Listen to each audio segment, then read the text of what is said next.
बिस्मिल्लाहिर्रहमानिर्रहीम। हम research papers के हवाले से बात कर रहे थे, तो ये उसी की कंसिस्टेंसी में हमारी नेक्स्ट फाइल है, जिसमें हम रिसर्च पेपर्स का पार्ट 10 जिसको हम डिस्कस करने जा रहे हैं, कि जिसमें हम जर्नल्स और कॉन्फ्रेंसेस में से पेपर्स किस तरह से सर्च करेंगे। तो सबसे पहले ये कि हमें ज़रूरत क्यों पेश आई कि हमने जो जर्नल्स और कॉन्फ्रेंसेस में से जो रिसर्च पेपर्स सर्च करने हैं, उसकी हमें ज़रूरत क्यों पेश आती है। सबसे पहली चीज़ उसमें ये कि हम अगर बात करें किसी भी रिसर्च की, हम किसी किस्म की कोई रिसर्च करना चाहें, तो उसके लिए जब हम एक टॉपिक फाइनल करते हैं कि कोई अपना फील्ड ऑफ इंटरेस्ट लेते हैं, तो उसके बाद हम देखते हैं कि इस फील्ड में अभी तक क्या कुछ काम हो चुका है, कितना हो चुका है, किस किस एंगल्स पे काम हो चुका है, किस किस डोमेन्स में हो चुका है।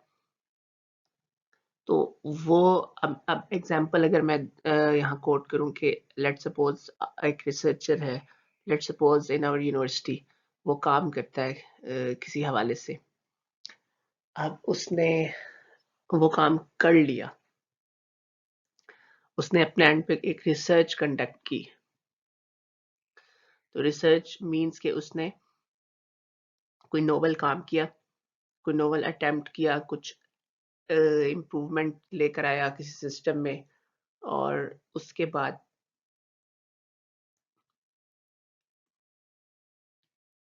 उसने काम करके वहीं पर स्टॉप कर दिया। Let's suppose I mean to say उसने अपने कुछ थीसिस में, कोई प्रोजेक्ट रिपोर्ट में उसे मेंशन किया, राइट किया, और उसे वहीं पर ही एज इट इज छोड़ दिया।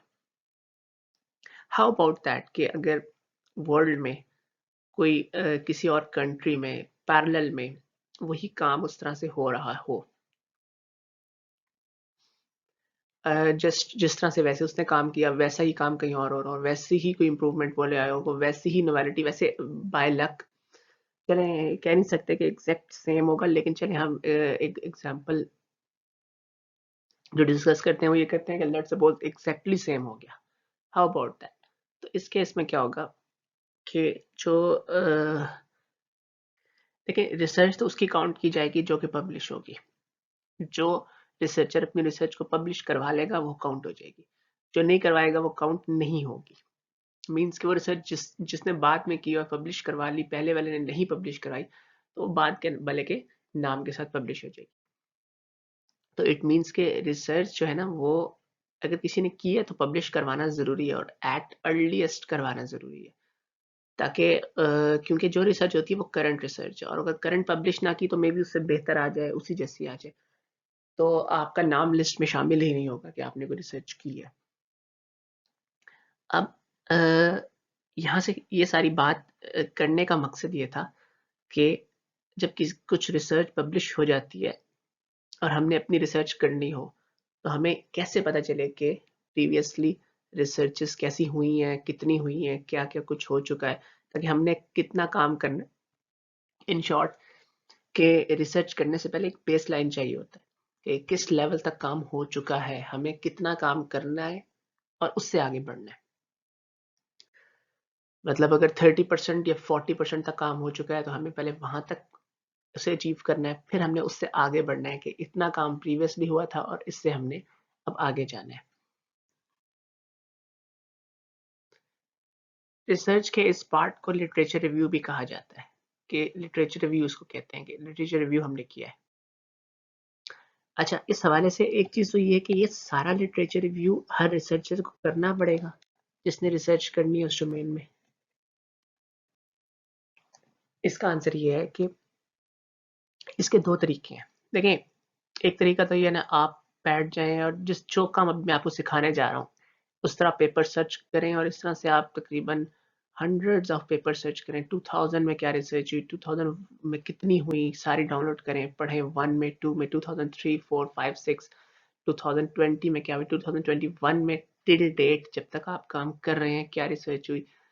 एक तो ये तरीकाकार है। दूसरा तरीकाकार है कि आप एक 2021 का पेपर लें, अच्छा अच्छा पब्लिश पेपर लें, 2019-20 के 2-3 पेपर लें, उसमें आप देखें उन्होंने लिटरेचर रिव्यू का एक सेक्शन दिया होगा अपने रिसर्च पेपर में।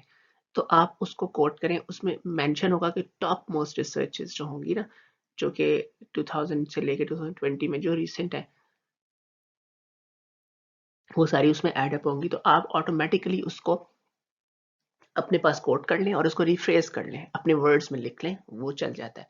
एज इट इज़ आप उसको ना अपने वर्ड्स में चेंज कर लें उसकी इंग्लिश कि उसको ग्रामेटिकली कोई प्रॉब्लम ना हो। तो लिटरेचर रिव्यू सेम चल जाएगा, लेकिन एंड में आपने जिसको कोट किया ना, जिसके पेपर से सारा कोट किया, उसकी जो रिसर्च थी वो भी आप उसकी साइटेशन के साथ, साइटेशन का मतलब होता है उसका नंबर दे के रेफरेंस करके उसका एंड में रेफरेंसेस में रेफरेंस ऐड करें, उसको भी आप एक्सप्लेन करें कि इसमें इस रिसर्च में क्या काम हुआ है।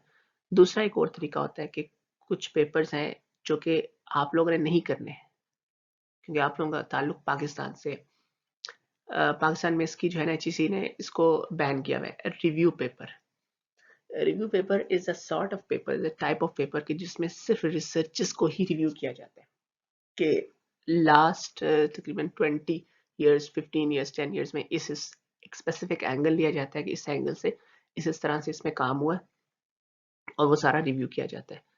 अब वो रिव्यू पेपर्स जो हैं वो बेसिकली पब्लिश होते हैं, जर्नल्स ऑप्शन देते हैं कि या कॉन्फ्रेंसेस ऑप्शन देती हैं कि आपने टेक्निकल पेपर लिखना है, रिव्यू पेपर लिखना है, जैसे भी है। तो उसमें रिव्यू पेपर जो है ना वो एचईसी ने बैन किया हुआ है फॉर फैकल्टी के तौर पे, जो टीचर्स हैं उनकी फर्दर प्रमोशंस के लिए भी बैन है, और जो पीएचडी स्टूडेंट्स हैं उनकी जो स्टूडेंट की रिक्वायरमेंट है जो पेपर पब्लिश करना, उसमें भी बैन है। तो बाकी जो मेन दो जो रिक्वायरमेंट है ना एचईसी की तरफ से, दो ही जगह पेपर्स रिक्वायर होते हैं जो कि एक बेसिक रिक्वायरमेंट जिसे कहा जाता है। एक तो आपके रिसर्च पेपर्स बनेंगे, आपकी प्रोफाइल स्ट्रांग होगी, आपका सीवी स्ट्रांग होगा। मीन्स टू से कि आप कहीं जाएंगे तो आपका रिसर्च माइंड पता चलेगा कि आप रिसर्च ओरिएंटेड हैं, वहां तो रिव्यू पेपर चल जाएगा। लेकिन जो दो बेसिक रिक्वायरमेंट्स हैं, जिस तरह अगर आप पीएचडी करें और पीएचडी में आप पाकिस्तान से करें और आपने हमें रिव्यू पेपर लिख दिया है, तो वो एचईसी उसको नहीं मानता। सेकेंड इज दैट के जो आप लोग अगर आगे जो फैकल्टी में आता है टीचिंग में, तो वो फर्दर प्रमोशंस के लिए जो रिसर्च पेपर्स की रिक्वायरमेंट जो भी है वट एवर एचईसी की, उसमें रिव्यू पेपर वो माइनस हो जाते हैं। ऑल्दो के कॉन्फ्रेंस पेपर्स भी नहीं उसमें कंसिडर होते दोनों में, लेकिन रिव्यू पेपर्स जो हैं वो इसमें नहीं कंसिडर किए जाते। तो जर्नल पेपर, अगर आपने इंडेक्स पेपर लिखना है, अच्छा जर्नल पेपर पब्लिश करवाना है, तो उसमें आप उसको रिव्यू पेपर पे ना जाएं, और रादर देन दैट आप उस पर कॉन्फ्रेंस पेपर में अगर आपने रिव्यू करना है तो वो चल जाए, क्योंकि कॉन्फ्रेंस किसी एलिजिबिलिटी रिक्वायरमेंट नहीं है। कॉन्फ्रेंस एक just for the sake of आपने कुछ इनपुट अपनी ऐड की। तो रिव्यू पेपर में बेसिकली सिर्फ प्रीवियस रिसर्चेस ही नहीं कोट होती, लेकिन उसमें कुछ सजेशन होती हैं कि इस डायरेक्शन में रिसर्च को अब लेकर जाया जा रहा है, या इस डायरेक्शन में रूम है काम करने की। तो आप लोग अगर इस कॉन्फ्रेंस और जर्नल रिव्यू पेपर अगर पढ़ना भी चाहें, तो उसमें आपको सजेशन फीडबैक मिल जाएगी कि जिसमें आप काम करना चाह रहे हैं। मतलब अगर आपकी डोमेन में इंटरेस्टेड है तो आप उसका पेपर उस वर्ड्स का टाइटल लेके साथ रिव्यू लिखते हैं, आपको रिव्यू पेपर्स मिल जाएंगे। सो इतनी सारी बात करने का मकसद ये था कि आपको क्लियर हो जाए। फर्स्ट थिंग ये कि रिसर्च पेपर्स जो हैं वो पब्लिश करना कितना ज़रूरी होता है, कि अगर आप लोग रिसर्च पेपर्स पब्लिश ही नहीं करेंगे तो आपकी रिसर्च माने ही नहीं, दुनिया नहीं मानेगी, वर्ल्ड नहीं मानेगा। कोई और उसमें रिसर्च ले आएगा आपके बराबर की, तो वो पब्लिश कर देगा। हाँ, अगर आपने पब्लिश कर दी और किसी और ने उसके बाद की, तो वो आपकी रिसर्च को साइट करेगा, साइटेशन देगा, आपको रेफरेंस करेगा, और आपके रिसर्च पेपर के रेफरेंसेस में वो चीज़ शो भी होगी। इसको भी मैं अभी इस लेक्चर में आगे स्लाइड्स में कवर अप करूंगा। सेकेंडली हमने ये चीज़ देखी कि जो आप लोगों ने जो लिटरेचर रिव्यू करना है, जो रिसर्च पेपर्स आपने डाउनलोड करने हैं, उसका जो कि हम आज देखने जा रहे हैं किस तरह करने हैं, उसकी इंपॉर्टेंस क्या है। उसकी इंपॉर्टेंस ये है कि जो मैं समराइज करूं कि आप लोगों ने बेस लाइन देखना है, कहाँ तक काम हो चुका है, कहाँ तक हमने करना है, और उसके भी मैंने दो तरीके आपको बताए हैं कि आपने फर्स्ट जो है वो कोई टेक्निकल पेपर किसी में इम्प्लीमेंटेशन हो, उसमें लिटरेचर रिव्यू का सेक्शन लेके उस सेक्शन में आपको काफ़ी सारी चीज़ें उसमें हेल्प आउट कर लेंगी, उसने लिटरेचर सारा कवर अप किया होगा, तो वो आप एज इट इज़ अपने पेपर में कॉपी कर सकते हैं, लेकिन उसे रिफ्रेज करके। क्योंकि ये प्रीवियस रिसर्च है, वो उसने भी वही लिखनी है, आपने भी वही लिखनी है, आपका अपना तो उसमें कोई इनपुट नहीं है, इसलिए बस उसकी इंग्लिश जो है ना वो रिफ्रेज कर लें, प्रोवाइडेड कि उसमें कोई ग्रामेटिकल मिस्टेक ना हो। तो फर्दर ये कि दूसरा ऑप्शन मैंने आपको कहा था, आप रिव्यू पेपर भी सर्च आउट कर सकते हैं, डाउनलोड कर सकते हैं, उसे पढ़ सकते हैं। उसमें आपको ना सिर्फ प्रीवियस रिसर्चेज मिलेंगी, बल्कि आपको एंड में सजेशंस भी मिलेंगी, आपको डायरेक्शंस मिलेंगी कि यहाँ यहाँ काम की गुंजाइश है, यहाँ यहाँ तक काम हो चुका है, यहाँ वर्ल्ड इस साइड पे जा रहा है, तो आप लोग रिव्यू पेपर सर्च करके उससे अपनी रिसर्च का स्टार्ट कर सकते हैं। आई होप कि आपको काफ़ी चीज़ें क्लियर हो गई होंगी। अब हम बात करते हैं रिसर्च पेपर्स की सर्चिंग की। आज का जो टास्क है हमारा वो ये है कि हमने IEEE की कॉन्फ्रेंस लेनी है। हमने IEEE का एक पब्लिशर उठाया, उसकी कॉन्फ्रेंसेस, ऑल कॉन्फ्रेंसेस होंगी, और हमने उसमें से कुछ रिसर्च पेपर जो होंगे वो डाउनलोड करने हैं। वो पेपर होंगे जो आपकी अपनी डोमेन से होंगे, जिसमें आप लोग काम करना चाह रहे होंगे। वो हर एक की डिफरेंट डिफरेंट हो सकती है। ओके, आप लोगों ने IEEE सर्च में जाना है। उसका मैंने यहाँ पर लिंक कोट किया है, ये येलो है, इसको मैं रेड कर देता हूँ। ये लिंक है जो मैंने यहाँ पर ऐड कर दिया, तो आपने इस लिंक पे जाना है, तो आपके पास ये पेज सामने आ जाएगा। अच्छा,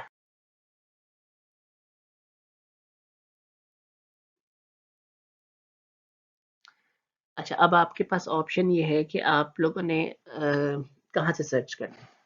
सिलेक्ट करके आपने इसमें सिलेक्ट करना है कॉन्फ्रेंसेस। अच्छा, इफ यू आर इंटरेस्टेड तो आप इसकी बजाय ये जर्नल्स एंड मैगजीन भी कर सकते हैं। जर्नल पेपर जो है वो इन लेंथ पेपर होते हैं, और आप चाहें तो बुक्स भी कर सकते हैं। अच्छा, अब जब आप रिसर्च करेंगे ना, तो आप लोग बुक्स का रेफरेंस भी देखते हैं, कॉन्फ्रेंसेस भी देखते हैं, जर्नल्स एंड मैगजीन तीनों देखते हैं। लेकिन जब आप लोग इंट्रोडक्शन सेक्शन लिख रहे होते हैं स्टार्ट करके अपना रिसर्च पेपर, वहां पर सिर्फ बुक्स का रेफरेंस होंगे। बुक्स मीन के वेरी ओल्ड रिसर्चेस जो कि अब बुक्स में पब्लिश्ड हो गई, तो इसको जस्ट आपने इंट्रोडक्शन में रखना है, उसके अलावा नहीं। उसके बाद आपने कॉन्फ्रेंस जर्नल, दोनों की वर्थ बराबर है। अगर आपने साइटेशन करनी है ना, तो वैसे तो हमारे यहाँ जर्नल की वर्थ ज़्यादा है। बाहर हम बात करें यूरोप की, यूएस की, वहाँ कॉन्फ्रेंसेस की वर्थ भी अच्छी खासी है, पाकिस्तान में थोड़ी कम है। तो अब अगर हम बात करते हैं कि आपने साइटेशन जो देनी है, वो उस साइटेशन में आपने क्या करना है, कॉन्फ्रेंस जर्नल दोनों को बराबर जो है वो आपने वर्थ देनी है, क्योंकि जो रिसर्चर्स है ना, जो कॉन्फ्रेंस या जर्नल्स के पब्लिशर्स हैं, वो इनको बराबर समझते हैं। बस अच्छे होने चाहिए, अच्छे जिस तरह IEEE है, इस तरह के अच्छे पब्लिशर होने चाहिए। बाकी जो है वो कुछ इंडियन है जर्नल्स जो कि जिसमें बहुत हल्के लो क्लास पेपर्स हैं, तो उस तरह से उनको आपने नहीं कंसिडर करना। अच्छे पेपर्स जो हैं वो बेशक इंडियंस हो, बेशक मलेशियन हो, जिस मर्जी कंट्री के हो, टर्किश हो, तो आपने उनको कंसिडर करना है। तो नेक्स्ट अब इसमें क्या है, आपने यहाँ पर कुछ सर्च बॉक्स में सर्च करना है। अच्छा, अब मैंने यहाँ पर सर्च किया IoT लिख के, जस्ट फॉर इंस्टेंस। अच्छा, अब यहाँ पर आप लोगों ने सिलेक्ट क्या करना है, देखिए, आप full text and Meta data को सिलेक्ट करें यहाँ पर, जो आपने सिलेक्ट करना है।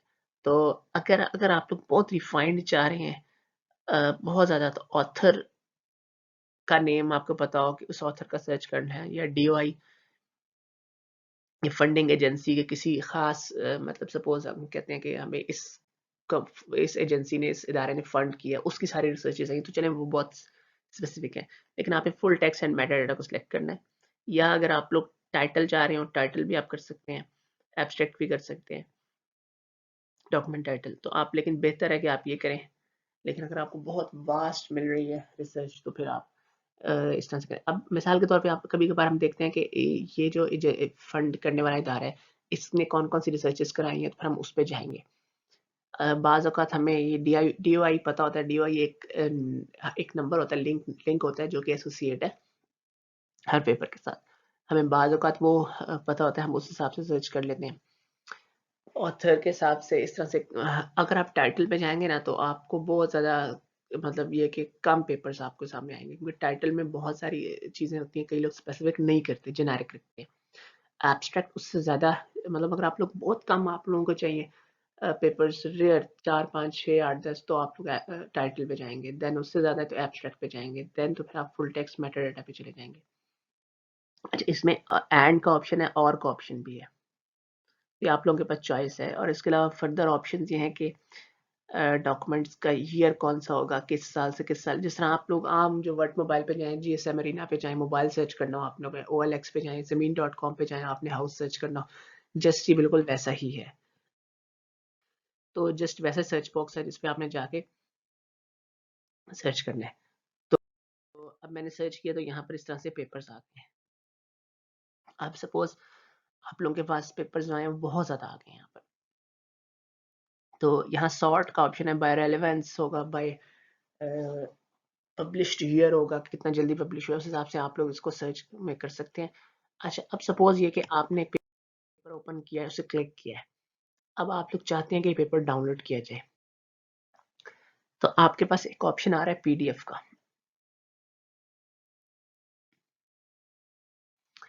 अच्छा, अब जब आप इस पीडीएफ पे क्लिक करेंगे ना, तो आपका पेपर जो है वो डाउनलोड नहीं होगा। आपको कहेगा रजिस्ट्रेशन करें इसमें। अच्छा, अब क्वेश्चन इज़ दैट के how to download this paper. इसका ऑप्शन ये है कि इसकी जो सब्सक्रिप्शन है ना, वो कुछ यूनिवर्सिटीज़ ने परचेज़ की होती है। उस यूनिवर्सिटी के अंदर, जैसे यूईटी में, नस्ट में, मतलब जो यूनिवर्सिटीज़ हैं जिनका सिस्टम थोड़ा बड़ा है, लार्ज लेवल पे है, तो उन्होंने ये जो है ना, ये परचेज़ की हुई है। तो आप उसमें उधर जाकर ये डाउनलोड हो सकता है। अच्छा, अब सपोज़ आपने पेपर को पे थोड़ा बहुत स्टडी करना है, डाउनलोड नहीं करना, तो वो भी ऑप्शन आपके पास है कि आप लोग यहाँ एब्स्ट्रैक्ट देख लें। इसका एब्स्ट्रैक्ट क्या था, इसकी कॉन्फ्रेंस की डिटेल, कि ये इस स्टेट को पब्लिश हुआ है, किस जगह कॉन्फ्रेंस हुई है, इसका डीओआई का पब्लिशर तो खैर आपको आईडी, इंडिया में कॉन्फ्रेंस हुई है। और फर्दर अगर हम देखें, ये इसमें शेयर का ऑप्शन है। अच्छा, इसके अलावा अब इसमें आपके पास ये जो ऑप्शंस है ना, यहाँ पर आपके पास ऑथर्स की detail, list of figures, list of reference जो इसने दिए हैं, और साथ में आपके पास साइटेशन मिल जाएगी। तो इसमें जब आप फिगर्स में जाएंगे ना, फिगर्स में जाके आपको एक ग्राफिकल एब्स्ट्रैक्ट मिलेगा, जिसे कहते हैं सिस्टम डायग्राम, कि उस पूरा ओवरऑल उसने सिस्टम दिखाया होगा। वहां से देख के आपको समझ आ जाएगा कि इसमें क्या। देखिए, सबसे पहले आपने टाइटल पढ़ना है, फिर आपने एक नज़र एब्स्ट्रैक्ट को दौड़ाना है, फिर एब्स्ट्रैक्ट से आपको कुछ क्लियर हुआ, कुछ नहीं हुआ, फिर आपने लिस्ट ऑफ फिगर्स में जाके ग्राफिकल एब्स्ट्रैक्ट होता है, जिसे कहते हैं एक system pipeline, system diagram, systematic diagram, ये सिस्टम फ्लो। वो आपने वहां देखना है कि स्टार्ट कहाँ से हो रहा है, फिर नेक्स्ट स्टेप आउटपुट क्या हमें मिल रही है, फिर उसके बाद दोबारा एब्स्ट्रैक्ट पे आना है। तो आपको इसमें काफ़ी चीज़ें क्लियर हो जाएंगी। और अगर डाउनलोड करना है तो उसके फिर कुछ तरीक़ेकार हैं, लेकिन बेस्ट ये है कि जहाँ बैंडविड्थ इसकी इसकी जो परचेज़ होगी वहाँ पर जाके आप लोग कर सकते हैं। उसमें आ जाएगा brought to you by this university. तो जिसने परचेज़ किया वहाँ से आप ईज़िली इसको कर सकते हैं। तो मे बी हमारे यहाँ पर बैंडविड्थ हो, परचेज़ होगा, मैं चेक नहीं किया, मैं चेक कर लूँगा। तो फर्दर ये कि कुछ जो पेपर्स हैं वो डाउनलोडेबल भी होते हैं। कुछ एज़ सच कुछ कॉन्फ्रेंसेस उन्होंने ओपन भी किए होते हैं। उसमें आप जस्ट इसका ये पेपर का टाइटल लिख के आप ऐसे सर्च करें या पीडीएफ डाउनलोड पे करें, कई दफ़ा डाउनलोड हो भी जाएँगे। मतलब कई अगर ओपन किए हों, किसी ने ओपन एक्सेस किए हों तो फर्दर ये कि सपोज़ दैट हमारे पास एक पेपर टाइटल ये मैंने यहाँ लिखा है। ये भी IEEE एक्सप्लोर का ये। अब ये पेपर यहाँ डाउनलोड का ऑप्शन नहीं आ रहा, लेकिन रिसर्च गेट एक प्लेटफॉर्म है जहाँ पर जो पेपर कहीं भी पब्लिश होता है वो रिसर्च गेट के साथ लिंक जरूर होता है ऑनलाइन। तो यहाँ किसके थ्रू डाउनलोड होने का यहाँ पर ऑप्शन आ जाएगा। अच्छा, मैंने एक चीज़ और यहाँ शेयर करनी है कि आपके पास यहाँ पर ये आ रहा है साइटेड बाय 3। इसका क्या मतलब है? इसका ये मतलब है कि इस रिसर्च पेपर को 3 अदर रिसर्चर्स ने अपने रिसर्च पेपर में साइट की है। साइट का मतलब ये है कि उसका पेपर का रेफरेंस देके सपोज एक्सन एट ऑल और आगे ये स्क्वायर ब्रैकेट डाल के सपोज उसने लिख दिया है कि 11 और 11 रेफरेंस पे उसने इसकी साइटेशन ऐड की है। साइटेशन क्या होती है मैं भी आपको आगे दिखाता हूँ कि किस तरह से साइटेशन निकालते हैं। 11 नंबर उसने डाल देना है और जो एंड में जब 11 नंबर आएगा ना तो एंड में 11 नंबर पे जाके करना ही है कि 11 नंबर पे उसका रेफरेंस ऐड करना है। इस तरह से जो साइटेशन उसकी जो होगी वो ऐड करनी है। तो डॉक्यूमेंट के दरमियान जहां भी जिक्र आएगा उसमें आप मैक्सिमम जगह, पहली जगह तो मस्ट है, आगे भी आप उसको जेन एट ऑल करके उसका रेफरेंस नंबर 11 कर देंगे। आगे लिख देंगे कि discuss this technique and he achieved this kind of results, और वो रिजल्ट सेटिस्फैक्टरी थे, किस हद तक थे, क्या था और उसमें क्या इंप्रूवमेंट की गुंजाइश, जैसे जैसे आपने जिक्र करना चाहेंगे अपने हिसाब से उसको लिखना। आपने जेन एट ऑल 11 ये करके जेन एट ऑल 11 करके आपने अपनी बात आई कन्वे करनी है कि did this work and this is this. और उसके बाद आपने एंड में 11 नंबर, अगर आप सीक्वेंस में देखें 10 हो गए तो 11 आपने लिखना है, 11 हो गए तो 12 लिखना है, तो एंड में आपने उसी सीक्वेंस में उसको आपने ऐड अप कर देना है। अब ये मीन्स के साइटेड बाय 3 का मतलब है कि 3 रिसर्चर्स ने अपने रिसर्च पेपर में इसको रेफरेंस किए और इसका जिक्र किया और एंड में रेफरेंसेस में इसको शो भी किया। तो यहाँ पर साइटेशन में ये ऐड हो गई चीज। अच्छा, अब आपने ये रिसर्च गेट पे देखा यहाँ डाउनलोड का ऑप्शन आ रहा है, तो इट मीन्स कि आपने यहाँ डाउनलोड इसको कर लेना है। यहाँ से डाउनलोड आपके पास ये हो जाएगा। अच्छा, अब मैं बात करता हूँ इस हवाले से कि अगर आप लोगों ने साइटेशन देनी है,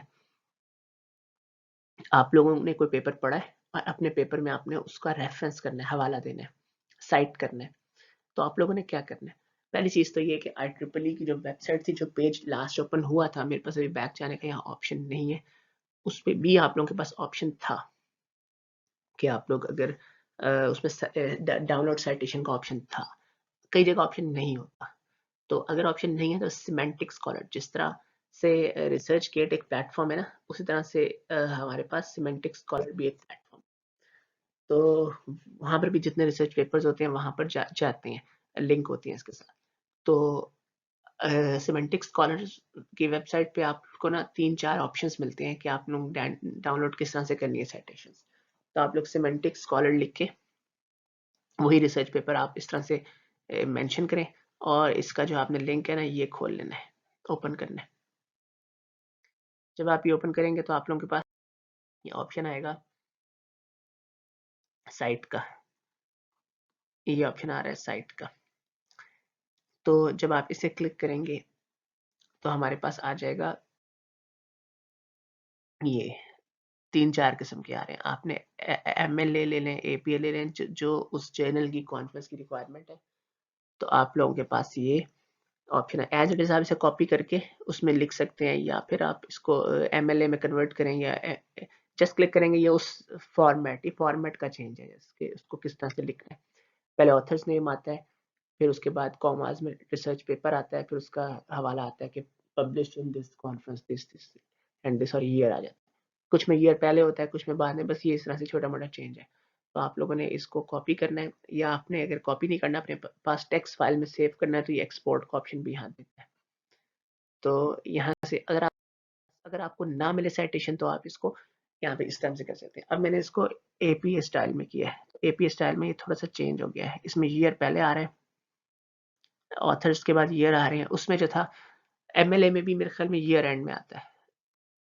तो इस तरह से थोड़ा सा इसमें बस फॉर्मेट का चेंज है। तो आप लोगों ने इसको इस तरह से कॉपी कर लेना है और कॉपी करके आप लोगों ने नंबर पे ऐड करना है।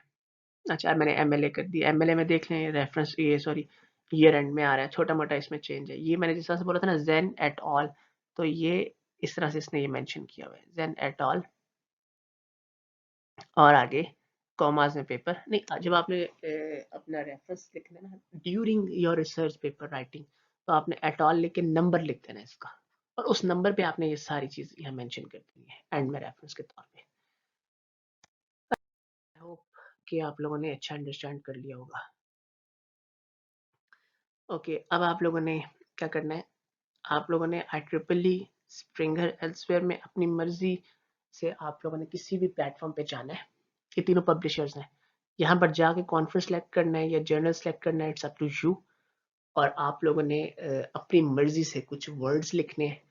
कुछ वर्ड्स लाइक आप नेटवर्किंग लिखते हैं, कोई भी वर्ड लिख के वो वर्ड आप सर्च करेंगे ऑल टेक्स्ट में लिख के, तो आपके पास कुछ रिसर्च पेपर्स आएंगे और आपने इस तरह से उसको ओपन करना है। ओपन करके स्क्रीनशॉट्स लेके इसमें ऐड अप करना है। तो ये मैं कंबाइंड आप लोगों से फिर एंड में होपफुली के मैं एंड में आप लोगों से ये फाइनल्स के साथ लूँगा फाइल में। तो आप लोगों ने उसमें अपने पास ऐड करके रख लेना है। और बेहतर यही है कि जिस टॉपिक पे आपको काम पहले कर रहे हो FYP वगैरह, तो उस टॉपिक पे सर्च करें, ताकि जब आप लोगों के पास वो ओपन हो तो आप लोगों का और इंटरेस्ट पैदा हो, ताकि आप लोगों को पता हो कि रीसेंट, और हाँ कोशिश करनी है कि रेलेवेंस में जाके आप सिलेक्ट करें year to recent first. Recent first आप लोग करेंगे, जो मैंने राइट साइड पे आपको ऑप्शन दिखाया था IEEE की सर्च पे, तो वो रिसेंट आपके पास रिसर्चेज आ जाएंगी। तो जब आप रिसेंट रिसर्चेज आएंगे, बेशक आपको उस लेवल की समझ ना आए, लेकिन एटलीस्ट आपको आइडिया जरूर हो जाएगा कि किस लेवल का काम हो रहा है वर्ल्ड में आपकी इंटरेस्ट की डोमेन में। फिर जब आप प्रोजेक्ट करेंगे तो आपको पता होगा कि वर्ल्ड इस हद तक जा चुका है। मोटा मोटा अगर आप लोग उसको देख लें, ग्राफिकल एब्स्ट्रैक्ट देख लें, सिस्टम डायग्राम जिसे कहते हैं, और एब्स्ट्रैक्ट देख लें, तो आप लोगों को इस चीज़ का आइडिया हो जाएगा। तो ये आप लोगों ने करना है। तो थैंक यू सो मच।